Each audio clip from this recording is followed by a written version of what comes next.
Bismillahirrahmanirrahim. Assalamualaikum warahmatullahi wabarakatuh.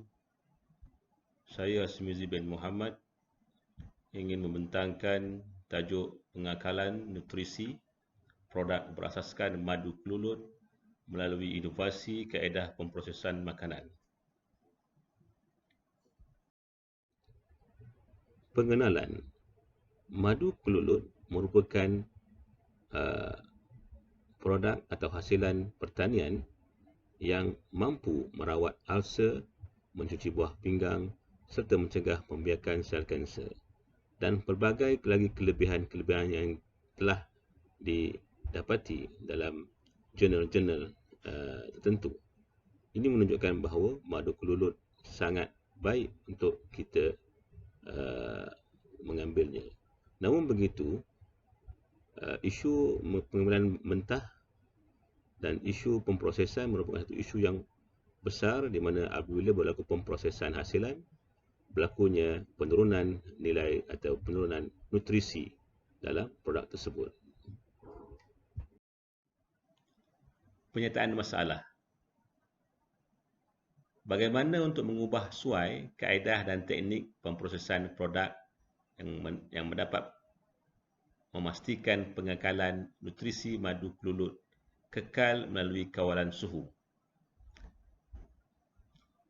Masalah yang kedua, bagaimana untuk mengenal pasti formulasi penghasilan produk gula-gula jeli madu kelulut yang dapat diterima oleh ahli panel.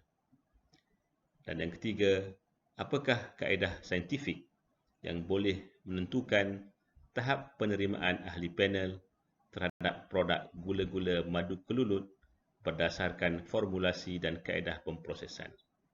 Ada 3 pernyataan masalah. Yang pertama berkaitan dengan pemprosesan, yang kedua berkaitan dengan formulasi dan yang ketiga berkaitan dengan kaedah saintifik bagi menentukan tahap penerimaan ahli panel. Ketiga-tiga itu kita menjadikan ia objektif kajian, yang mana kajian kita untuk menentukan kaedah atau teknik pemprosesan yang sesuai dalam memastikan nutrisi madu kelulut kekal melalui proses kawalan suhu.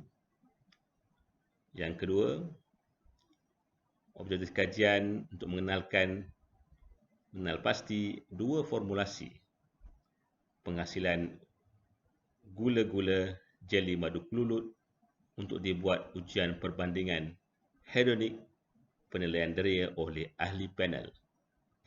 Dan objektif yang ketiga, untuk mengenal pasti data daripada ujian perbandingan hedonik dengan menggunakan kaedah perbandingan purata skor ataupun nilai MIT. Ketiga-tiga ini kita akan menjadikan ia sebagai objektif kajian dan akan dilakukan semasa kajian. Seterusnya, kepentingan kajian. Kajian ini dapat membuka minda kepada para pengkaji untuk terus memfokuskan dalam kaedah pengakalan khasiat madu, kerana dalam madu ia mengandungi sebatian yang dinamakan trihalulosa, merupakan isomer sukros yang diketahui bersifat kariogenik dan rendah indeks glikemik.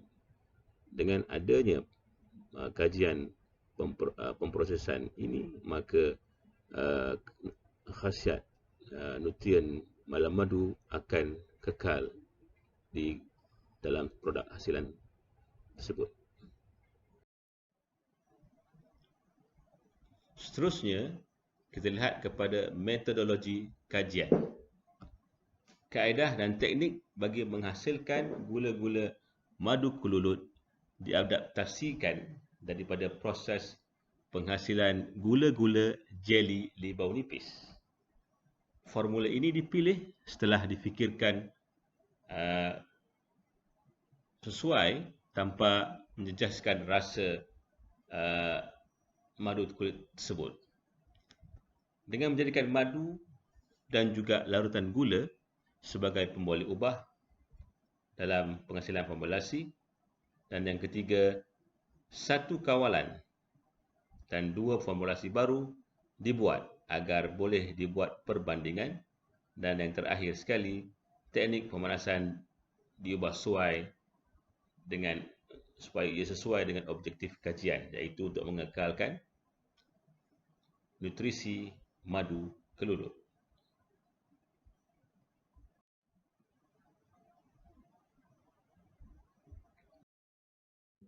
Berikut adalah formulasi yang dibina berdasarkan formulasi kawalan. Formulasi kawalan menggunakan larutan gula sebanyak 300 gram tanpa madu kelulut.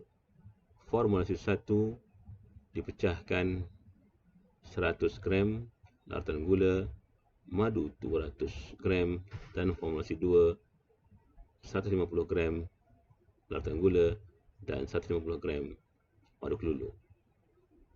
Bahan-bahan lain kekal seperti sedia ada.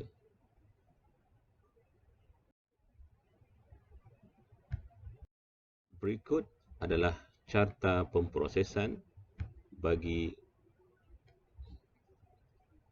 pengubahsuaian produk gula-gula jeli madu kelulut. Kita lihat di sini berlakunya pengubahsuaian di kaedah pencampuran penyejukan, di mana ada dua sesi pencampuran dan penyejukan berbeza dengan formulasi asal. Juga yang paling ketara ialah kawalan suhu, di mana suhu diturunkan hingga 40 darjah Celsius, barulah berlaku pencampuran yang kedua yang melibatkan madu kelulut.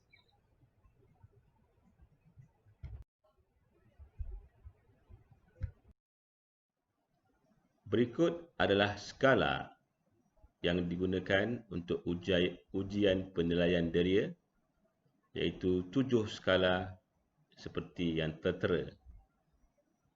Seramai 40 ahli panel telah dipilih daripada pelajar politeknik bagi menguji untuk perbandingan dua formulasi tersebut.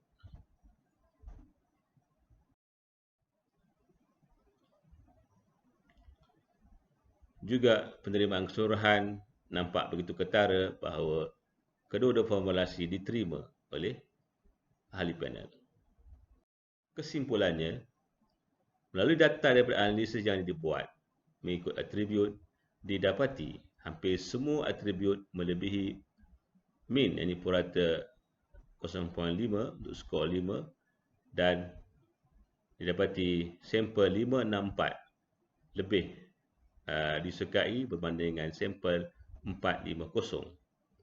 Dengan ini secara keseluruhannya, kedua-dua sampel diterima oleh ahli panel melebihi skor 5 ke atas. Ini bermaksud inovasi dalam pengubahsuaian kaedah pemprosesan madu kelulut ini berjaya dengan penerimaan produk melalui ujian penilaian deria tanpa menghilangkan nutrisi madu melalui kaedah kawalan suhu semasa pencampuran bahan. Dan yang terakhir, cadangan penambahbaikan kajian ini ialah pertama sekali, perbandingan formulasi kawalan perlu dibuat bagi mengenal pasti tahap perbezaan penerimaan dengan formulasi yang dikaji. Yang kedua, data lebih signifikan atau lebih tepat jika menggunakan kaedah ANOVA dan juga paired sample t-test. Dan yang ketiga, atribut tekstur dan rupa bentuk produk juga perlu dibuat perbandingan supaya ia menjadi keputusan yang lebih dinamik. Dengan itu berakhirlah pembentangan saya pada hari ini. Terima kasih. Sekian. Assalamualaikum warahmatullahi wabarakatuh.